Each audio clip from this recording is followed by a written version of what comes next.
When I was 9, I witnessed a scary scene. It was 5 o'clock, and my mom and I were driving to my dance class. All of a sudden, the car stopped working. We were waiting for roadside assistance, so my mom's friend came to help.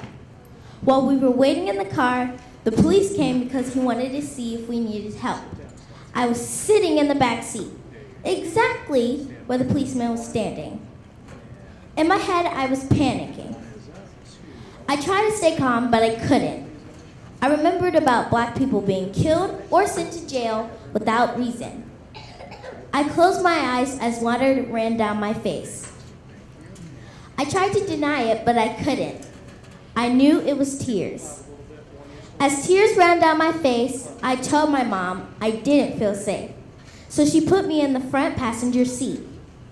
After that, I thought that I could never be near a policeman again.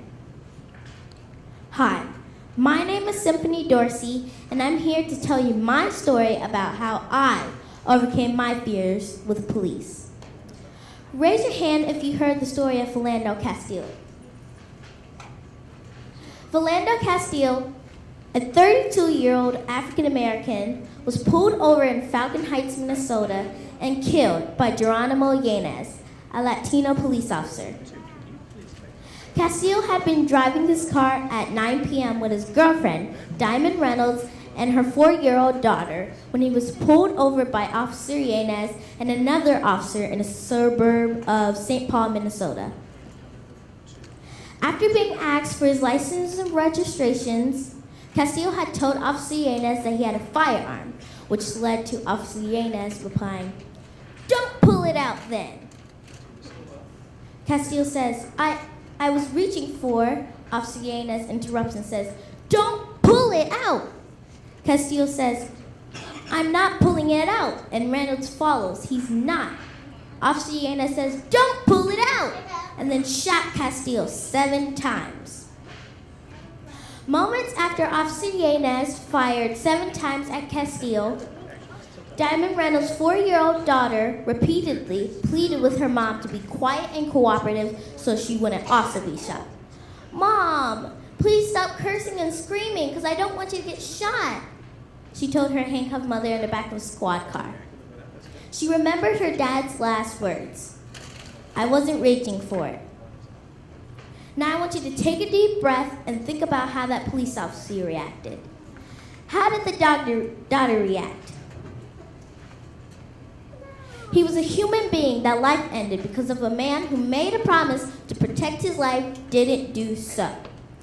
Other people like Sandra Bland, Mike Brown, and Ryan Twyman were killed in the hands of police. After hearing those stories, I was wondering, how could I turn my fears with police into trust? I decided to ask the security officer and his partners that protects our community themselves. Here's how I overcame my fears by having a conversation with the police. Detective Vincent Johnson. I'm with the City of Alpharetta Police Department. I presently work in the Criminal Investigation Division. My name is Jabbar Braithwaite, and I'm also with the Alpharetta Police Department, and I also am a detective with the City of Alpharetta. I'm John Robinson. I work for the City of Alpharetta Police Department in the Criminal Investigations Division as a police detective. Okay, so I'm gonna ask you guys questions. Is that okay? Yes, absolutely. Okay. Do you think that police officers can sometimes have an unfair bias? Yes, I do. I do believe they can have an unfair bias.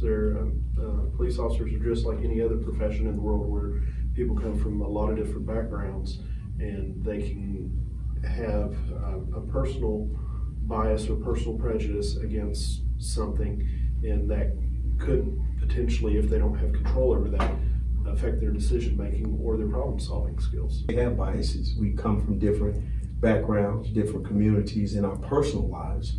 And so we have to take all those things into account and recognize that it exists, and then from there, make sure we make the proper adjustments when we go out and deal with citizens from different backgrounds and different communities. Sometimes we make mistakes, and hopefully, you can learn from those mistakes, and hopefully you can learn things that will make you a better person and make you a better law enforcement officer. Can you give me advice on how to feel safe around police officers regardless if he or she are armed? When the opportunity presents itself, ask the police officer if you have any questions. If you don't mind me asking, officer, why did you do this, or why did you ask me to do that? And I think that if that police officer is being professional and giving you what you're due as a citizen, he or she should be able to explain to you in a very professional and respectful way why did they ask you to do things a certain way. Because I'm somewhat responsible for you, even in all my encounters. A lot of it has to do with safety. Even in just like in everything, one person can ruin it all. If you're standing in the kitchen and you're near a block of knives, I'm not keeping myself tactical, as Detective Johnson said, by allowing you to stay in the kitchen where there are knives.